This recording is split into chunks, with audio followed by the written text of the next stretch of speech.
राजेंद्र राठौर की अनुपस्थिति पर मंच से सवाल पूछने वाले राजस्थान के प्रदेश प्रभारी डॉक्टर राधा मोहन दास अग्रवाल एक बार फिर से सुर्खियों में आ चुके हैं। इस बार उन्होंने सचिन पायलट के गढ़ में जाकर ऐसी बात कह दी कि पायलट समर्थक भड़क गए, नारेबाजी करने लगे, पुतले तक फूंक दिए गए।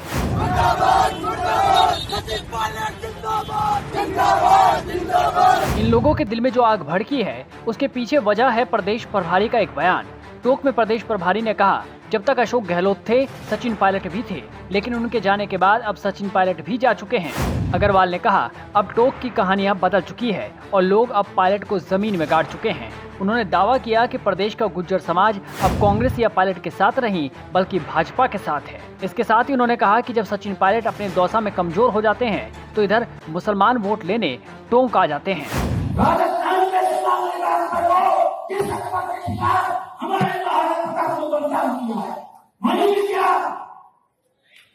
अगर ये नहीं मानेंगे तो टॉप में अकबर के मानने वालों का राज कैसे मानेंगे? आप टॉप मारेंगे? टॉप पूरे राजस्थान में एक ऐसा मुस्लिम हिस्सा बन गया जहां पठान के अफगानिस्तान में पठान भी राज करते थे। और आज भी जब ये सचिन पायलट अपने दौसा में कमजोर हो जाता है तो मुस्लिमों को अपने जान में लड़ने के लिए इसी टॉप में चला जाता है। जो 1951 में भारत की हालत थी, आज 2024 में यह कांग्रेस पार्टी भारत की वही हालत बनाने जा रही है। क्यों कह रहा हूं मैं? काश्मीर में चुनाव हो गया। भारतीय जनता पार्टी ने 9 अगस्त 2019 को धारा 370 समाप्ति की थी या नहीं?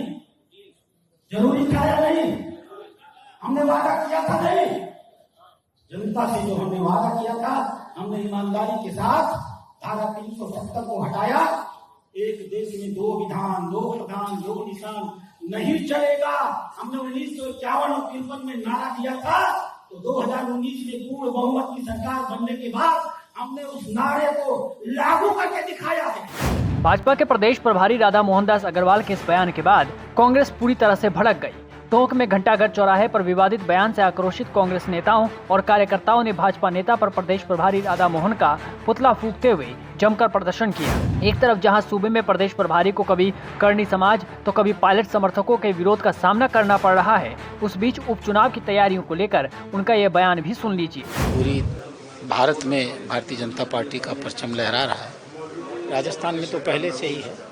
हम लोग इसको और इसकी जड़ों को मजबूत करने के प्रभारी बनने के बाद पहले उपचुनाव होंगे और अक्सर उपचुनाव में बीजेपी कमजोर स्थिति में रहती है। चुनौती आपके सामने भी है, किस तरह से उसको पार पाएंगे, क्या मंत्र देंगे? अब देखिए, चुनौती कमजोर रहती होगी, मुझे तो जानकारी नहीं है। भारतीय जनता पार्टी सबसे मजबूत पार्टी है देश की। आप कह रहे हैं तो मैं आपका सम्मान करूँगा। चुनाव आने दीजिए, नाव कितने बार सामने आ जाएगा। प्रदेश प्रभारी को यकीन है कि वो 6 की 6 सीट जीतेंगे, पर जिस तरह की चिंगारी उन्होंने भड़काई है, क्या उसका सियासी लाभ मिलेगा? क्योंकि 6 में से 3 सीटों पर कांग्रेस की अच्छी पकड़ है और एक भी सीट पर अगर सचिन पायलट चुनावी रैली के लिए आए तो इसका असर साफ दिखाई देगा। ऐसे में राजस्थान में भाजपा के लिए एक बड़ी चुनौती अब सामने आ चुकी है।